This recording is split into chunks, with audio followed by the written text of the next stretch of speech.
Je suis entré dans la communauté de Thésée, je suis resté 7 ans à Thésée, dont 5 ans comme jeune frère. C'était une expérience très forte. Donc c'est dans cette communauté-là que j'ai discerné aussi ma vocation, cet appel au sacerdoce, qui finalement a abouti au fait que je demande à Monseigneur Jacolin de pouvoir rejoindre le diocèse en Vendée.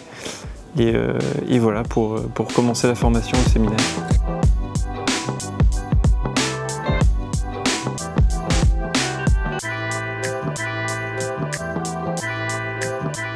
On avait la possibilité de faire des retraites en silence aussi, donc pendant une semaine. Et donc à la fin de mon été, j'avais pris cette option-là de prendre une semaine vraiment de retraite en silence. Et en disant, Seigneur, si vraiment tu m'appelles à une vie consacrée, en tout cas sans mettre tout de suite une vie religieuse ou une vie ou l'appel au sacerdoce ou quoi, mais je disais, en tout cas je prendrais un temps plus long de discernement. J'ai vraiment senti déjà cet appel-là à travers une joie profonde à poursuivre un peu cet appel, donc à le mettre de côté un peu mes études et à creuser l'appel souvent. Alors pour certaines personnes peut-être que c'est une voie claire, mais souvent je pense que pour beaucoup d'entre nous il faut quand même ressentir cette sorte de joie qui est indicible, mais qui est vraiment sensible pour autant. Des fois j'utilisais l'image de quand on tombe amoureux d'une personne, en fait on pourrait dire tous les critères qui nous font dire pourquoi on aime cette personne, et pour autant on n'aurait jamais fait le tour, et ce serait très